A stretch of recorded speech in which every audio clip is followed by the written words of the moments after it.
Hani, itulah pertemuan pertamanya sekilas tahun antara Jessica dengan Hani.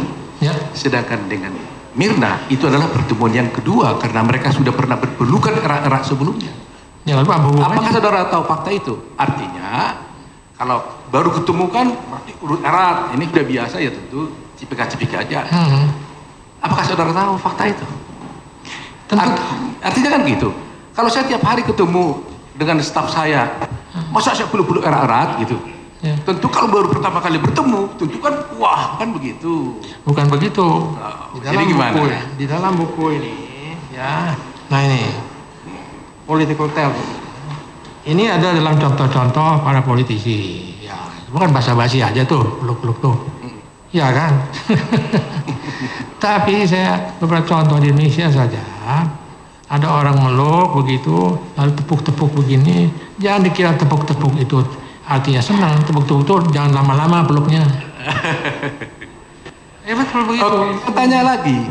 Apakah kalau orang ketemu si Hani itu mau ketemu itu sampai perlu era itu tandanya apa tuh? Karena exciting atau pengen ketemu terus erat gitu? Iya, karena exciting ya. Exciting dan senang. Exciting. Dan senang. Lama udah basuh, senang dia. Jadi ahli, ada seorang saksi di persidangan ini, Ya. yaitu namanya Resmiati, menerangkan dalam persidangan ini, waktu Mirna itu datang, dilihatnya exciting karena ingin bertemu temannya. Itu keterangan Resmiati sudah dicatat persidangan. Jadi, kenapa Mirna sudah exciting, ternyata peluknya tidak seperti Hani? Padahal saudara mengatakan kalau sudah pelukan gerak-gerak itu adalah pasti exciting. Jadi berarti Resmiati itu siapa? Resmiati itu adalah pegawai Oliver yang melihat kedatangan Mirna dan Hani. Karena dia di resepsionis. Kita tanya waktu dia datang gimana? Oh iya, Mirna itu juga rasa exciting seakan-akan mau bertemu temannya. Itu keterangan saksi. Padahal saudara mengatakan kalau orang exciting itu pelukan gitu, padahal ini enggak. Ya, exciting itu exciting yang mana Pak? Exciting itu kan meluap, ada tahap-tahapnya dan sebagainya. Itu rasa exciting kan pasti sama dong. Exciting kan ingin bertemu, ya kan, gembira hatinya. Kok nggak fakta ini nggak sama dengan yang ahli terangkan? Di mana tidak samanya? Ya, Loh, saya. ahli tadi mengatakan Hani bertemu dengan bukan Jessica karena exciting. Padahal Mirna juga adalah exciting menurut Resmiati, nggak bukan seperti Hani. Berarti Waktu di sana, waktu Olivia itu. Ya, ini fakta persidangan, nggak ada yang bohong di sini. Semua mendengar, disiarkan seluruh televisi Indonesia. Jadi maksudnya Mirna itu dengan Resmiati juga exciting begitu. Ya, kalau saudara menyimpulkan bahwa hanya orang kalau exciting itu adalah berpelukan erat, dan karena umpamanya sedangkan Mirna juga adalah ternyata exciting, nggak berhubungan jelas, berarti nggak cocok kan? Karena sebulan saudara, karena berpelukan begitu tidak erat dengan Mirna, sedangkan dengan Hani erat, sehingga dia ahli mengatakan ada jarak, gitu loh. Kalau ada jarak memang ada dalam teorinya Pak. Pasti itu menjaga jarak. Iya. Politisi itu begitu.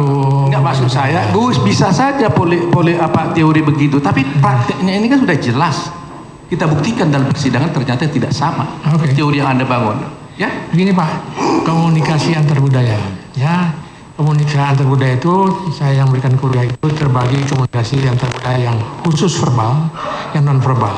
Ya, dipengaruhi juga oleh budaya yang ada. Ya. Kalau orang Korea ketemu dengan anak laki-laki siapa yang lebih apa namanya lebih muda, dia akan nyalamin duluan. Orang Jawa seperti kita, ada orang tua kita dulu yang salaman. Nah, besar kemungkinan dua orang ini mempunyai budaya yang berbeda. Exciting untuk orang lain belum tentu orang dia begitu. Ini adalah namanya komunikasi antar budaya itu lintas itu berbeda-beda, bukan hanya dari verbal, bukan non verbal, verbal juga. Itu di situ saya kira mungkin ada budaya yang berbeda, kebiasaan. Tapi faktanya kan terdakwa ini dengan Hani dengan Mirna kan teman sekolah. Betul. Semua budayanya sama. Bukan dengan Resmiati kan tidak sama. Bukan, Resmiati kan melihat. Resmiati itu melihat, bersaksi di sidang ini.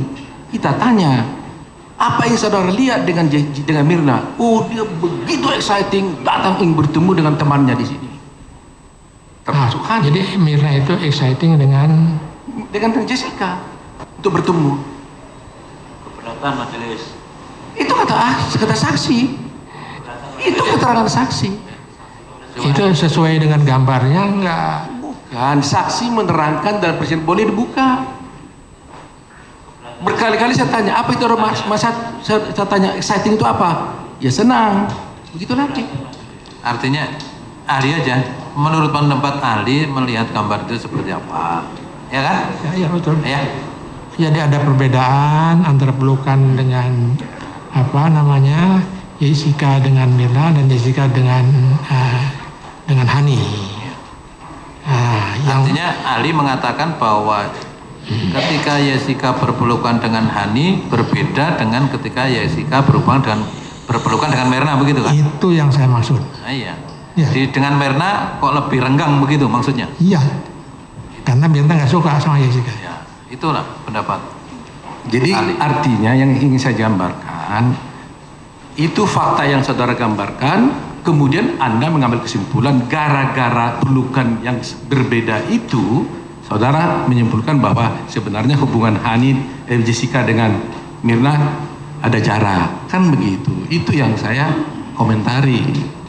Karena ternyata sesungguhnya kalau bicara exciting, Mirna juga exciting sama Jessica. Tadi saudara mengatakan, coba dengar dulu. Penuntut umum ya, dengar dulu, biar selesaikan. Anda bertanya pada saya satu kata pun saya nggak hentikan. Walaupun saya bisa hentikan, tapi kita ini kan ahli saudara. Kalau ahli ini adalah benar-benar ahli, pasti bisa menjawab pertanyaan saya. Tapi penasihat hukum menyimpulkan keterangan saksi. Kenapa? Itu keterangan saksi. Boleh buka. Itu bukan ahli. Coba semua tenang ya. Jadi yang punya kewenangan menjawab ya, coba-coba ya. Dalam persidangan ini yang mempunyai kewenangan menjawab adalah ahli. Kalau memang ahli tidak akan menjawab, kan nanti dikatakan sama ahli bahwa saya tidak akan menilai pertanyaan dari penasihat hukum, kan begitu ahli ya? Ya. Kami persilakan. Demikian saya kira Imam Mulia. Kalau memang nggak keberatan ya keberatan. Pokoknya saya tetap pada pendirian saya bahwa ada jarak antara Mirna dan Jessica. Apa kan? Itu saja. Iya, nggak ada masalah. Ini kan kita hanya menggali ilmu. Nanti kan ini kan kita presentasikan agar majelis hakim bisa menilai. Kita kan nggak bisa memasakkan teori kita dengan teorinya ahli ini. Tapi kita menggali ilmu, gitu loh ya. Gitu ya, ahli. Ya, terima kasih menggali ilmu. Nanti ada hakim-hakim yang juga akan kursus sama saya. Iya. Bapak ikut aja nanti.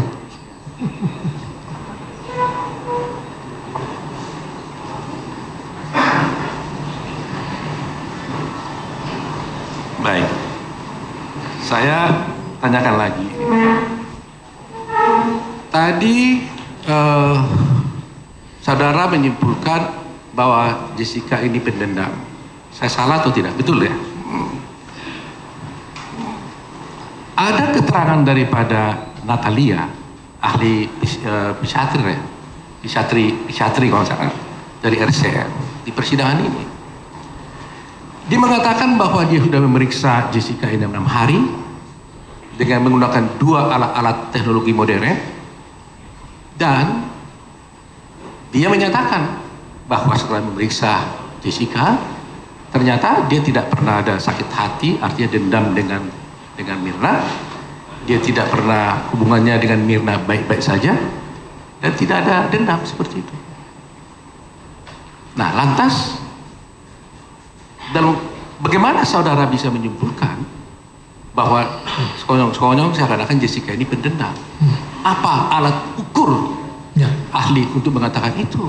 Alat ukur saya sudah saya katakan tadi, latar belakang dari fisionomi modern digabung dengan gestur menghasilkan seperti itu. Psikiater boleh-boleh saja tanpa mengurangi penghargaan terhadap Ibu Natalia.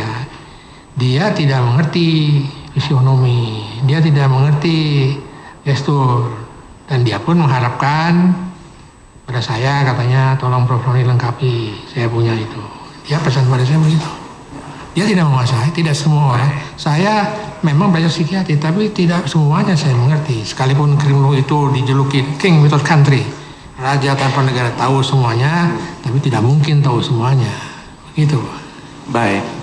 Ahli mengatakan Anda menggunakan alat ukurnya dari gestur Dan fisionomi. Ya, coba tunjukkan kepada yang mulia ini, kepada majelis ini, pada persidangan ini, gestur yang mana yang dilakukan oleh Jessica ini sehingga ahli bisa menarik kesimpulan dengan gestur yang demikian ini maka dia pendendam.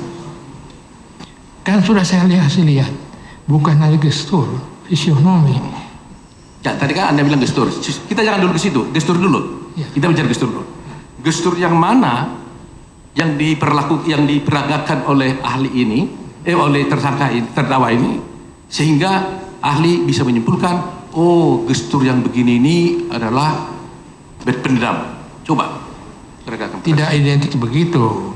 Rangkaian ya, peristiwa yang ada di CCTV itu mulai daripada ketidaktenangan, ketakutan dan sebagainya, ya, dan itu menunjukkan gestur-gestur kecemasan dan seterusnya, disambung lagi dengan apa yang sudah terjadi dan sebagainya. Itu menggambarkan telah terjadi ada hubungan kausalitas, sesuatu mengambil sesuatu, itu artinya orang ini telah melaksanakan dendamnya. Orang ini sakit hati telah terbalas sakit hatinya, tetapi dengan satu juga ada gestur dia menyesal, ada juga dia mikir ini mutlak ini dalam buku ini ada itu. Ya makanya, jadi kita mau urut dulu ya. Tadi Anda mengatakan dari peristiwa cemas dilihat jadi dendam, padahal arti bilang tadi semua bisa orang cemas. Iya, tergantung dari triggering factorsnya, tergantung dari pencetusnya. Jadi harus kita tahu dong pencetusnya. Pencetusnya itu karena dia ditinggal orang-orang dekat. Kalau tinggal orang dekat. Dia dendam. Oke. Terus setelah itu apa? Tadi kan dokter ahli mengatakan rangkaian peristiwa. Coba jelaskan dulu rangkaian peristiwa apa sehingga ahli bisa menentukan ini pendendam. Coba ceritakan. Tadi nggak bisa ngomong kan? Ahli kan nggak akan ngomong dendam, tapi harus menguraikan secara saintis bahwa memang yang begini ini adalah pendendam. Coba ceritakan biar kita tahu. Dahulunya mereka ini teman baik. Enggak, ini kan dari gestur. Ini bicara gestur dulu. Gestur yang mana? Gestur itu kan gerak tubuh. Iya, yang mana gerak tubuh itu yang membuat Anda menyimpulkan bahwa ini pendendam? Tidak dari situ, rangkaian gestur semua sehingga terjadi akhirnya peristiwa itu, kumpulan itulah sesuatu niat sudah terjadi, itu dendamnya terbatas. Iya, rangkaiannya itu tolong ceritakan di persidangan ini. Kan ada tadi saya sampaikan. Yang mana coba? Tadi masa saya sudah sampaikan lagi dari. Yang mana coba? Gestur. Coba, saya maaf ini agak capek, silakan. Itu ada semua.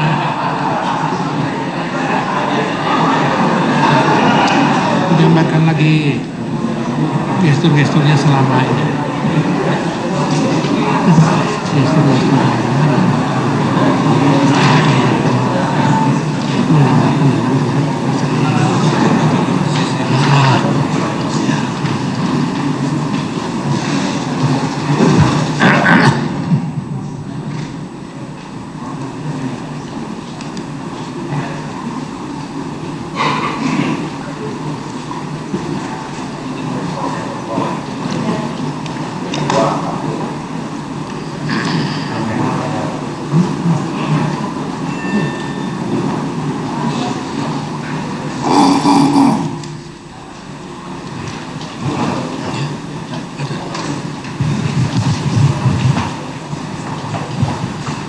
Pukul 16.2259 WIB, Jessica duduk di paling ujung. Setelah mengambil sesuatu dari dalam tas, menengok ke belakang saat, Lee langsung pindah duduk ke tempat terdekat tempat di mana Mirna nanti duduk 16.2338 dan memperbaiki posisi duduknya beberapa kali. Setelah itu, dia bergeser dan mengibaskan rambut dengan kedua tangannya. Di waktu 16.2343. Mengibaskan rambut adalah sinyal menenangkan atau menyamarkan diri sendiri ketika berada dalam situasi dan kondisi tegang, situasi dan kondisi yang dianggap membuatnya tidak nyaman, membuatnya gelisah, cemas. Ketika seseorang berada dalam situasi kondisi di atas, ia akan menyentuh bagian tubuh dirinya. Tangannya terlihat masuk ke dalam tas lagi 162348. Sayang sekali aktivitas kedua tangannya terhalang semacam pepohonan di sana, sehingga untuk mengetahui aktivitas Jessica di bagian tengah kursi sukar dipastikan. Yang terlihat hanya tangan yang berulang kali membelai atau merapikan rambut dan wajahnya yang kerap menoleh ke kiri dan ke kanan, yang merupakan tanda-tanda kecemasan dan kegelisahan. 162841, Jessica menggeser suatu benda atau paper bag di atas meja, seakan ia ingin menghalangi sesuatu dengan benda tersebut. Geser menghalangi ini umumnya dilakukan seseorang ke orang di depannya atau untuk menyikapi suatu situasi dan kondisi yang membuatnya tidak nyaman. Dapat berupa tas, buku, dan sebagainya. Jadi benda tersebut dijadikan pelindung bagi dirinya dari orang atau situasi dan kondisi yang membuatnya tidak nyaman. Pelaku di atas menunjukkan ada hal yang membuat yang bersangkutan tidak nyaman bila ia tidak menghalangi sesuatu di meja tersebut. 162955, kedua tangan Jessica bergerak-gerak di samping kiri, entah memegang tas, mengunci tas, karena pengamatan melalui kendala oleh adanya semacam pepohonan yang menghalangi posisi Jessica. 16354 atau 16356, tangan Jessica mengambil sesuatu dari belakang benda atau paper bag yang tadi ia letakkan sebelumnya. 16312, 16315, Jessica seperti mengembalikan sesuatu yang tadi ia ambil, sayang terhalang benda atau paper bag yang tadi ia letakkan sehingga sukar diduga benda tersebut. 163402, benda atau paper bag yang tadi ia letakkan untuk menutupi aktivitas tangan kanan ia pindahkan kembali. 163417, tangan kanan Jessica ke tempat yang tadi ia hadangi, tangan Jessica ke tempat yang tadi ia halangi dengan benda tersebut. 163443, kedua tangan Jessica seperti memegang tasnya atau mengambil sesuatu atau menutup tas. 170329, Jessica pindah kembali ke tempat semula saat ia pertama kali datang, setelah sebelumnya melakukan beberapa perilaku tertentu. Jadi ia telah duduk di tempat dekat posisi Mirna kelak selama kurang lebih 39 menit 51 detik. 170339, Jessica mengambil sesuatu dari meja depan tempat Mirna duduk, entah apakah itu cangkir berisi gula, susu, kopi, tisu, dan seterusnya. Ya, cukup. Gambaran dari gestur ke gestur dari tiap langkah, ya, menunjukkan rencana itu jalan terus sampai dengan selesai. Andai kata dia tidak mendendam atau berubah pikirannya, ya sudah, tidak jadilah langkah itu teruskan. Tapi detik-detik sampai selesai itu dilaksanakan semua, terlepas soal cyanida saya tidak tahu, tidak ada urusan dengan itu tergambar dari semuanya bahwa harus dilaksanakan rencananya. Apa pula lagi namanya kalau bukan pendendam, apalagi ya mengenai penyakit hati tidak dilaksanakan. Itu. Jadi saudara menarik kesimpulan pendendam itu karena terjadi sesuatu yang kejadian itu terlaksana. Iya, terlaksana. Pendendamnya terlaksana. Berarti bukan dari ciri-ciri gestur dong. Itu kan gestur. Contoh, pertanyaan saya. Seandainya tidak ada peristiwa, Anda memeriksa seseorang, pasien yang lain, bukan Jessica. Terjadi semua peristiwa-peristiwa ini, tapi tidak ada korban. Apakah saudara juga bisa menyimpulkan bahwa orang itu pendendam? Sampai detik terakhir terjadi apa yang tidak terjadi apa-apa. Ya. Saudara kan memeriksa orang, ya. Satu, ya kan? Tidak terjadi kejadian itu. Tapi semua ciri-ciri ini muncul, tidak terjadi apa-apa. Sehingga tidak ada peristiwa hukum. Apakah dengan ciri-ciri ini saudara simpulkan orang itu pendendam? Ada banyak hal yang tidak tertangkap oleh Pak Oto, ya. Bukan, kan, yang saya masuk begini. Nanti dulu, dari awalnya dari fisionominya itu sudah kelihatan.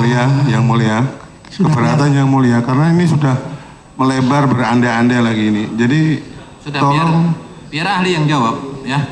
Biar ahli yang jawab. Jadi saya sudah katakan berkali-kali, cukup dengan melihat fisionomi, raut muka dan sebagainya itu, ini orang tipe pendendam. Bahwa kemudian terlaksana dengan sempurna, terbuktilah dendamnya itu berhasil. Kalau tidak terbukti pun bisa juga, kenapa tidak? Kalau di tengah-tengah perjalanan misalnya, itu rencananya itu selesai, tetap juga pendendam, tapi tidak berhasil. Dendamnya itu kalau bisa dieksplisitkan ingin mencelakakan Mirna. Begini seperti ini itu sakit hati, ya, dendam, ditinggal oleh beberapa orang sekaligus, teman-temannya. Ya, mungkin juga mohon maaf katanya di Australia ada pacarnya, saya tidak tahu. Mungkin juga ada salah seorang kerabatnya yang tidak memperhatikan dia, membuat dia sunyi. Ingin diperhatikan, narsisnya keluar, kayak anak kecil. Tolong perhatikan saya, ya. Nah, ini kenapa saya katakan seseorang yang menderita unstable personality itu bisa merusak ke dalam keluar. Ada contohnya, kasus-kasusnya soalnya, ya. Jadi wanita umumnya dibanding pria, ini kriminologi lagi nih, ya. Perbedaan bunuh diri laki-laki dengan wanita adalah demikian. Kalau laki-laki bunuh diri, betul-betul niat mau mati dia. Ibarat dia meminum baygon. Yang mulia, baygon itu dia diminum habis mati. Perempuan tidak dalam penelitian. Perempuan mungkin seteguk dua teguk saja. Ketika terkapar, dia matanya lihat kiri kanan. Siapa menolong saya? Nih rasain gua begini. Datangi saya, bantu saya dong. Artinya perempuan hanya crying for help. Ya. Saya tidak akan menghubungkan dan ini, saya sudah terlarang itu. Tapi kalau perempuan melakukan bunuh diri itu belum tentu dia benar-benar bunuh diri. Ingin supaya orang memperhatikan dia, ingin teman-temannya kembali, sebagainya. Menarik perhatian supaya orang sayang lagi sama dia. Protes dari dia seperti itu. Kira-kira seperti itu. Baik. Jadi kembali kepada pertanyaan saya tadi itu kan. Ini kan bicara kita sainsis ini kan. Ahli tadi menjelaskan ada peristiwa jam sekian, jam sekian, jam sekian. Ya kan? Katakanlah bahwa tidak ada pembunuhan atau tidak ada kejadian korban. Hanya peristiwa-peristiwa tadi itu menggeser duduk, ya kan? Ngibas rambut, tapi nggak ada korban. Yang saya ingin tanyakan adalah, tidak mungkin orang gelisah kalau memang tidak ada korban. Loh, kalau ada niat. Katanya Pak Dok, ahli bilang semua orang bisa gelisah. Gelisahnya berapa banyak? Ini banyak sekali gelisahnya. Jadi setiap banyak gelisah pasti ada korban. Nah, jangan dilarikan ke situ. Ini cuma permainan kata-kata saja nih. Saya tidak mau dibuat pertentangan kata-kata itu, bukan gitu. Saya bukan penasihat hukum, tapi ya begini namanya debat kusir orang yang nih. gelisahnya banyak itu, apakah dengan demikian pasti ada korban? Kalau dikaitkan dengan korban, bisa ada, bisa tidak. Tapi dalam kasus ini ada korban, itu intinya. Iya. Tapi kan saya hanya tidak bertanya untuk kasus ini saja. Saya kan, ya Anda kan ahli. Jadi kalau memberikan pendapat, ini pendendam. Pendendam itu kan kata sifat kan kalau nggak salah ya. Sifatnya pendendam. Jadi kita nggak bicara soal kasus di sini. Artinya bicara soal Jessica ini pendendam akan ada rumusannya. Jadi saya ingin mengetahui dari mana ahli bisa menarik kesimpulan sehingga bisa menyimpulkan bahwa Jessica ini pendendam. Nah itu yang tidak jelas. Itu gampang saja. Fisionominya itu menunjukkan orang yang dendam seperti itu. Ada ukuran-ukurannya. Mesti di komputer di sini nih tipe pendendam, tipe tersinggung cepat, tipe pemarah, tipe toleran, tipe intoleran, ya. Nah itu yang saya tanya. Jadi sekarang tadi banyak ini kan. Nah tipe yang tipe pendendam ini cirinya apa? Coba sebutkan saja. Apa itu? Mau ini? Tipe pendendam. Begini. Saya baca Bapak nih ya. Ibarat Bapak itu bukan orang lain, orang lain ya. Kita bicara Jessica, bukan saya. Jessica. Lihat ini. Saya tanya bicara tentang ciri orang pendendam itu kayak apa? Ciri orang pendendam dilihat dari wajahnya, dari fisionominya. Lihat dari satu dari terencana di sini. Okay. Di sini senang ringkas. Apa? Ringkas. Kebersihan dan cerewet. Nah, dari ke sini ini dagu. Dagu itu ada dua macam. Ya. Ada dagu seperti Tony Blair. Ya. Dagu si Tompul. Rata di sini itu artinya senang berdebat. Enggak, yang khusus pendendam dulu. Senang bertarung seperti Bapak ini senang bertarung kalau dagunya begini kelihatan ya. Jadi bohong Pak.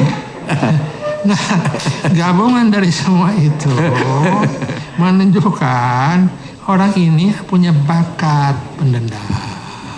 Punya bakat. Iya. Tapi belum tentu. Ya bisa seperti itu. Belum tentu pendendam. Sudah tentu pendendam ada bakat pendendam tergantung dari triggering faktornya. Andai kata itu Mirna CS kembali baik-baik dan sebagainya tanpa melakukan committed suicide, itu nggak ada kejadian seperti itu. Ya, jadi saya sekarang sudah mengerti. Ahli mengatakan bahwa orang pendendam itu bisa dilihat dari sininya, semua itu ada rumusnya. Tergantung dari triggering faktornya. Sehingga pertanyaan saya adalah, ini yang saya mau tahu, makanya saya kejar tadi. Apa bedanya kalau begitu dengan ilmu fortune teller, peramal? Karena banyak sekali kita temukan juga peramal di luaran sana. Oh ya. Begitu dia tunjuk kalau begini kuningnya jadi begini, ini begini. Nah, apa bedanya ilmu kronologi dengan fortune teller ini? Itu karena sama-sama saya lihat ciri-ciri tadi. Pertanyaan bagus itu. Ya. Visionom modern tidak ada kaitannya dengan fortune teller. Tidak ada kaitannya dengan ilmu-ilmu gaib. Malah fortune teller itu lebih menceritakan Anda akan kaya, Anda kawin sama ini, itu bobotnya lebih ke situ. Kalau visionom ini untuk justru merupakan teknik kriminalistik, teknik penyidikan kejahatan untuk kepentingan peradilan. Kalau fortune teller itu kan di mana-mana ada dan sebagainya. Saya pernah meneliti lama. Saya ini membuat disertasi dengan santet sehingga jadi RUU KHP. Saya ketemu fortune teller semua, rata-rata begitu. Mau nanya nasib apa nih? Tidak ada urusannya dengan baca-baca gitu. Ya. Tapi cara-cara yang ahli tadi sampaikan menentukan pendendam itu, saya lihat bersama dengan dilakukan fortune teller. Kalau begini, oh ini bisa juga pemarah. Oh kalau umpamanya kumisnya ini tipis katanya, oh ini kepanya pendengarannya cepat-cepat tersinggung. Lebih kurang sama gitu loh. Sekarang begini, yang terhormat, saya punya family itu terang saja. Teknik kualitatif participant observation itu saya terapkan kepada keluarga saya, terapkan pada ini. Saya bandingkan. Ada ciri-ciri pendendam di keluarga saya. Terus terang saja. Bahkan dagunya lebih lancip dari Jessica. Ya. Tetapi tidak melakukan apa? Karena tidak ada triggering faktornya. Saya hambat-hambat dia jangan melakukan itu. Ya, saya bisa ambil orang-orang yang saya pelajari, saya bawa sini, saya demonstrasikan di sini. Bisa. Kenapa tidak? Demo saya di depan umum. Di seminar Masyarakat Hukum Pidana dan Kriminologi di Banjarmasin. Ya, bukan untuk menyombongkan diri. Saya mengajar kriminologi modern, ya, yang kembali pada positifik. Seorang datang ke depan, rupanya guru besar dari Jember yang akan menggantikan saya. Ya, saya tertarik jauh seperti ini. Saya panggil mahasiswa saya, tolong, saya tulis kertas. Nih lihat ciri-ciri ini ada nggak dia? Dikasihkan sama dia, ada berapa? Dari jauh saya bilang, Anda ini orang yang berani mengambil risiko ya. Coba ceritakan pengalaman Anda selama ini, kok berani benar ambil risiko? Dia kaget sebentar, dia berudul dia cerita semua. Saya memang begitu Prof, tanpa malu-malu. Karena ada ciri di Fakultas Hukum Dr. Unris, mahasiswa di depan saya. Di depan saya juga ada dokter. Ya. Saya baca wajahnya, 100% betul. Ya. Itu kualitatif method begitu Pak. Partisipasi. Saya senang lihat wajahnya Bapak ini. Banyak sekali hal-hal yang menarik ya. Percaya diri tinggi, punya bakat alami untuk memimpin, ya. Ramahnya luar biasa. Bakat yang berdebatnya hampir sama dengan Ruhut Sitompul.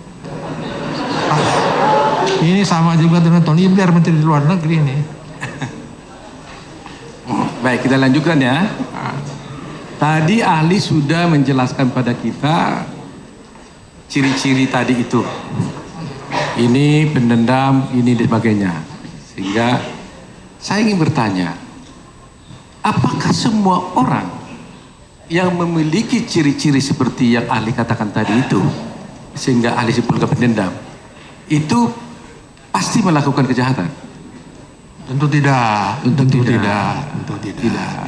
Tergantung intensitasnya, kebenciannya, sakit hatinya. Ya, bisa juga orang kemudian dengan belajar agama, jangan jadi pendendam lah. Jadi kalau untuk membuktikan satu bahwa itu melakukan kejahatan, apa dibutuhkan? Pembuktian atau cukup dengan ciri-ciri itu? Kalau fisionomi menyumbang, ya lagi pula terus terang saja saya katakan itu memang tidak 100%, 92%. Tentu saja di balik itu seperti tadi Bapak mensinyalir, mungkin saja ada kelemahan-kelemahannya. Itu sebagai saintis saya akui itu. Mungkin tidak, mungkin iya gitu. Oh, tidak 50-50 Pak, 82%, 90%. Dari mana ukurannya bisa 80-90? Kan dari hasil penelitian. Hasil Kan penelitian. dari metodologi itu gitu, ada yang kualitatif, kualitatif. Seperti saya beri contoh lagi. Dulu sampai seorang kriminolog, saya membuat teori baru. Kenapa orang berbuat kejahatan? Bukan karena motivasi yang berbeda-beda, karena urusan cost and benefit analysis. Profesor Romli baru saja meluncurkan bukunya bahwa hukum itu harus multidisipliner. Tidak boleh hukum itu selalu lurus dogmatis. Adalah satu pendekatan yang namanya analisa ekonomi terhadap hukum dengan statistik. Itu bahkan mendekati kenyataan. Jadi alat yang ahli gunakan ilmu tadi itu tidak semerta-merta bisa menyatakan orang ini melakukan kejahatan gitu ya. Belum tentu, harus diperiksa gitu. Ya artinya sekali lagi persentase yang tinggi itu selalu saja mengandung kekurangan. Itu sudah pasti. Hampir semua pengetahuan begitu. Iya. Jadi kalau saudara mengatakan bahwa orang ini mempunyai ciri-ciri seperti ini, berpotensi melakukan kejahatan, itu tidak berarti dia melakukan kejahatan ya? Kalau tidak ada triggering faktornya nggak bisa. Nah, apakah juga perlu diikuti dengan harus bukti-bukti lainnya gitu? Apa cukup dengan pernyataan ahli itu orang ini melakukan kejahatan? Kita sama-sama tahu lah. Saya kuliah pidana kan sudah 1-2 pidana di UI itu minimal alat bukti harus 2. Oh, harus bukti 2. Ya, jadi artinya pendapat ahli ini hanya bisa disimpulkan benar kalau ada didukung 2 bukti. Ini saja sudah benar, tapi dalam proses hukum kan Bapak lebih tahu dari saya. Alat bukti itu minimal 2. Oh, barulah dikatakan. Iya. Kenapa saya tanya begitu? Begini. Jadi saya nggak nanya asal-asal. Saudara di dalam berita acara menyatakan begini. Butir 11 di keterangan saudara. Menurut pendapat pemeriksa berdasarkan pendekatan fisionomi dan gestur Jessica dapat ditarik kesimpulan bahwa telah terjadi, ini bukan potensi lagi, telah terjadi kejahatan yang direncanakan oleh tersangka Jessica Kumala alias Jessica Kumala Wongso alias Jess. Kami sudah 17 kali bersidang, masih belum tahu yang mana ini sebenarnya.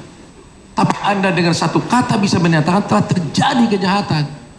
Dari mana saudara bisa menarik kesimpulan seperti itu? Kalau keterangan saudara itu sudah dapat kita benarkan, nggak perlu ada sidang ini, langsung aja putus berdasarkan keterangan saudara. Ini kan masalah prosedur dari kesimpulan akhir, ya. Kan ingin. Nggak, karena saya lihat luar biasa sekali gitu. Bisa dengan ilmu yang ahli punyai langsung menentukan orang ini adalah pelaku kejahatan gitu loh. Karena banyak. Ini luar biasa. Jadi saya ingin tahu nih, bagaimana cara menarik kesimpulannya itu? Dari mana saudara bisa cari kesimpulan itu? Dari pengalaman empirik di luar negeri, para ahli si Joe Navarro, ya, David Kivas dan sebagainya, Janine Driver dan sebagainya. Ada banyak contoh. Oh, dari pengalaman. Bukan dari fakta-fakta persidangan, bukannya? Fakta persidangan juga dong. Loh, gabung juga dong. Katanya tadi bukan ditunjukkan bahwa kasus seperti ini di luar juga pernah terjadi dan hasilnya ujung-ujungnya itu terbukti seperti itu. Terbukti? Artinya ada hasil seperti itu. Mana hasilnya? Kita masih sidang nih. Belum menentukan ada ini berlaku atau tidak. Masih disidangkan. Ini masalahnya. Ya. Memang tidak semua sama BAP yang satu dengan yang lain. Maaf, saya akan menyinggung juga kalau begitu yang lainnya. Belum apa-apa waktu teman saya dari Jogja itu ditanya Pak Majelis Hakim, saya terbukti mengatakan dia adalah pelakunya. Kan begitu, kawan Bapak itu. Iya. Kan begitu. Ya. Dia boleh mengatakan itu, kenapa saya nggak boleh? Oh, itu maksudnya. Jadi karena dia boleh mengatakan keyakinannya, Ya kenapa dia diperlakukan tidak sama dengan saya? Apakah Bapak kenal dengan dia? jadi ini keyakinan saudara ya? Ya. Bahwa dia melakukan keyakinan Iya, saudara? Betul. Ya. Betul. Keyakinan ya? Ya. Bukan pendapat saudara? Kalau hakim punya ius curia novit, hakim tahu hukumnya, ya. Karena ahli diminta di sini bukan minta nanya keyakinan ahli, kita ingin pendapat ahli. Ya itu pendapat lah, anggap saja lah. Sementara dari saya cukup, mungkin dari rekan saya. Saudara ahli, saya lanjutkan. Berhubungan dengan angka 11 tadi yang dibacakan, saudara selalu dari sisi yang jelek saja ya jika dinilai. Saya ingin tanya, apakah tidak ada sisi yang bagus untuk dinilai? Kan Anda seorang ahli, harus independen. Anda kan tidak dihadirkan di sini, kan harusnya independen. Ini yang jelek saja yang saudara ungkapkan, yang negatif. Yang sisi baiknya nggak diungkapkan.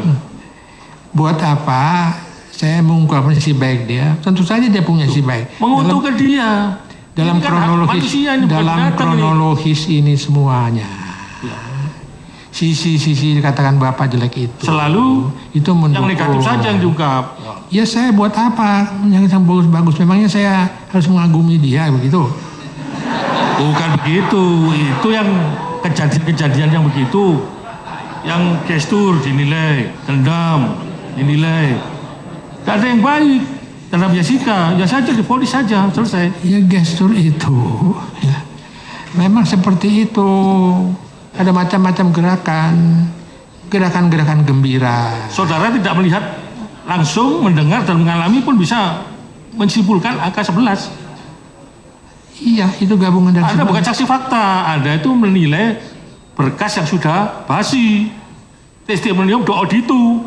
Artinya tahu saya hukum. Tahu. Sarjana hukum kok gak mengerti begitu, profesor lagi. Tahu banget saya itu.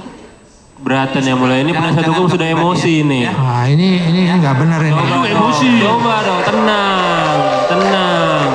Ini cari-cari alasan aja bolong-bolong. Coba saya ingatkan penasihat hukum agar jangan melontarkan yang sifatnya pribadi, ya. Baik, saya lanjutkan aja ya, Prof ya. Kalau kita kan enak-enak aja nih ya. Ya. Penasihat hukum itu harus ikut kursus saya itu. Jadi begini ahli, coba dulu tadi diputarkan tadi yang keterangannya, tolong ya mas, jam-jamnya itu 16.3 sekian, 16.34 ya tadi ya, CCTV 7 ya.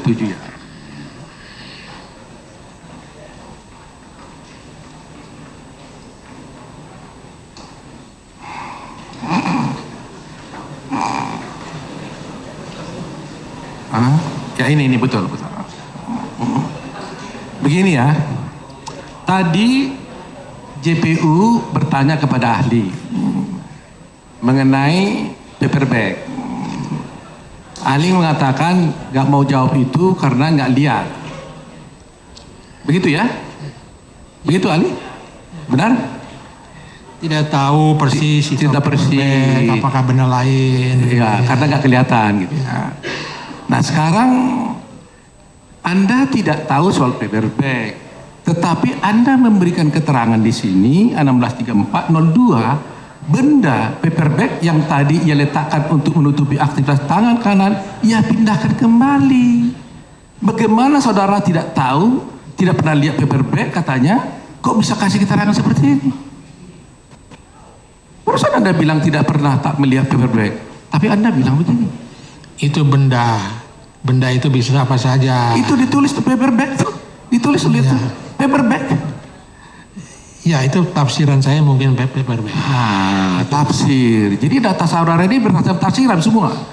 Bukan, benda itu kan bisa berbentuk macam-macam dari kiri kanan sebagainya. Ahli, kita ini kebenaran di sini ahli ya. Ya. Anda tegas tadi mengatakan tidak melihat paper bag, tapi Anda bercerita tentang paper bag di jam 16.30 tepat lagi waktunya. Ini sebenarnya keterangan saudara atau keterangan penyidik? Penyidik yang beritahu pada ahli atau saudara yang membuat keterangan ini? Kok ada bisa paper bag? Ini istilah yang umum, lalu saya masukkan. Jangan lupa, ini adalah BAP yang sudah diperbaiki. Lain dengan BAP yang pertama. Iya, tapi kan ahli mengatakan tidak melihat paper bag. Kalau Anda nggak bisa lihat, pasti kan Anda nggak mungkin bisa bercerita. Tiba-tiba ada muncul di keterangan saudara tentang paper bag. Bagaimana itu bisa muncul? Itu keterangan saudara atau keterangan penyidik atau ahli mengarang? Nah ini bukan mengarang-arang kalau jadi apa dong? Jadi bagaimana? Jadi bagaimana? Coba dijelaskan. Santai aja kita, jelaskan aja. Ini yang mulia majelis, kalau soal yang kecil-kecil ditanya terus seperti ini dan sebetulnya kualitasnya juga tidak bermutu menurut saya. Tidak langsung menuju persoalan. Saya keberatan lama-lama menjawab seperti itu. Yang masuk akal lah tanya. Ya justru ini masuk akal. Ya kalau ahli tidak akan menjawab, katakan aja tidak. Ya saya bukan apa-apa. Mohon maaf Pak Oto yang saya hormati, ini saya jawab lah. Agar supaya gitu ya. Pertanyaan yang lain. Baik. Jadi juga, ini sudah jelas ya. Saudara nggak bisa jawab nih. Nggak mau jawab atau tidak bisa jawab atau gimana? Ya nggak mau jawab lah. Nggak mau jawab. Nggak apa-apa. Lama-lama kan. Itu hak ahli. Jadi ya, itulah, sini bebas gitu ya. Itulah bebas. Penasihat hukum berputar-putar aja. Gitu ya. Enggak, bukan hal kecil. Cyanida itu kecil tapi bikin masalah. Jadi hal kecil pun ini bikin masalah juga ahli. Jadi jangan menganggap kecil itu tidak perlu. Itu yang mulia. Ahli ya. Nah sekarang kan saudara menarik kesimpulan Jessica telah melakukan kejahatan karena cerita ini. Tapi saya ingin tanya, apakah pernah penyidik memberitahukan pada saudara bahwa pada jam 16.29 sebenarnya Jessica itu melakukan WA, megang handphone, melakukan WA, WhatsApp dengan saudara Mirna seperti di sini. Saya tunjukkan ya.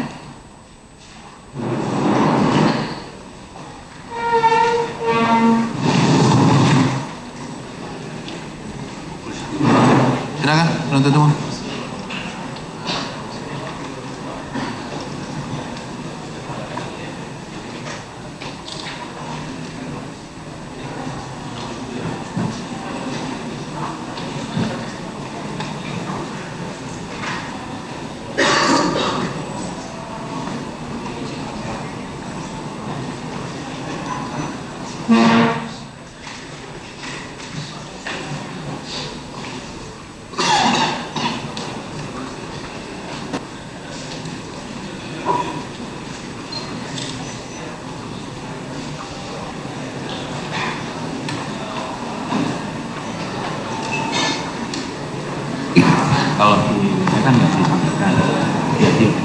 Tes. Jadi pertanyaan saya kepada ahli, apakah penyidik juga menunjukkan transkrip WA ini kepada ahli? Karena di dalam transkrip ini jam 4.29 atau 16.29 ada bukti bahwa Jessica melakukan WhatsApp dengan si Mirna. Bunyinya begini. Oh udah di sini, jadi di atas gini ya. Hani mau apa? Gua on the way nih. Maksud gua ngopi somewhere dulu mau atau mau langsung di sana? Jessica jawab, oh udah di sini, bangku enak. Itu persis jam 16.29. Maksud saya, apakah ini pertanyaan saya, apakah ini diberitahukan? Karena kalau ini diberitahukan, saya yakin mungkin ahli juga mempunyai pendapat yang berbeda. Dijawab. Saya tidak diperlihatkan. Anda tidak diperlihatkan. Ya, cukup.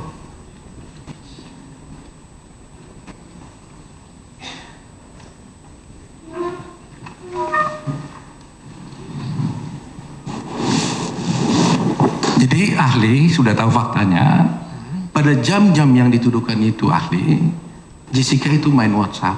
Nanti ada lagi satu ahli, saksi yang akan juga melihat dalam berita ini, saya lihat Inspektur Tato yang melihat juga Jessica memain telepon itu, ya kan? Jadi tidak seperti, jadi saya khawatir gara-gara tidak ditunjukkan, Anda kan punya kesimpulan yang jelek kan gitu.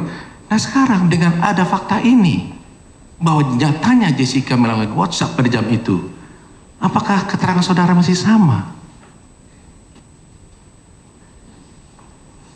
Artinya masih bisa mengatakan langsung dia ini melakukan kejahatan. nyatanya dia sudah ada WhatsApp. Ini salah satu faktor Ya. ada di tengah. Tidak dengan sendirinya menghilangkan fakta semua. Ya, dengan ada fakta ini, Anda menurut ahli apa? Itu Apa sama itu? saja, sama saja tidak jadi masalah. Terus berlangsung sampai selesai, ya itu Ya. kesimpulan saya. Begitu ya? Iya, itu. Tapi ini nggak diberitahukan pada saudara ya? Ya. Ya, diberitahukan. Cukup kemudian. Cukup.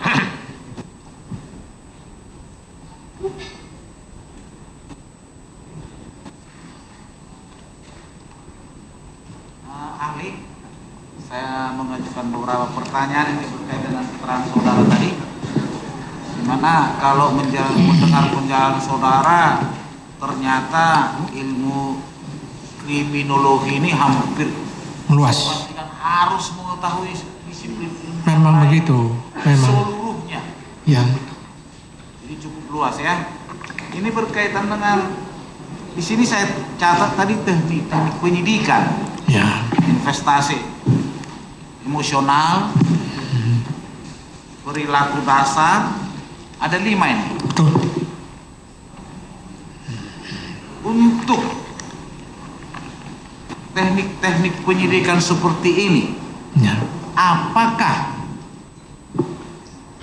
jawaban atau kesimpulan bisa ditarik sama untuk seseorang yang memberi jawaban dalam situasi atau kondisi yang berbeda? Sangat tergantung. Sebetulnya dari mulai yang pertama, ya, investasi emosional, Ya. baseline, gestur, kekuatan dari jeda, kekerasan bicara dan sebagainya, kekuatan di pertanyaan. Tapi yang paling menentukan itu adalah yang terakhir, yaitu pertanyaan jebakan dari si pemeriksa, si penyidik. Pernyataan. Ya, pertanyaan jebakan yang terakhir dari si penyidik kepada si tersangka. Ini yang tinggi sekali skornya sebetulnya. Itu jadi bisa diskor-skor. Seperti gestur itu tidak terlalu tinggi, ya. Jeda, diam dan sebagainya juga tidak tinggi. Tapi baseline yang digantikan oleh fisionomi itu cukup tinggi. Tapi yang paling hebat itu adalah kekuatan pertanyaan. Contoh, ada peristiwa pemboman di Amerika. Tapi Lantas, nggak usah terlalu ini Pak. Ya. Nah, maksudnya begini. Apakah seseorang, saya beri contoh si A, Ya.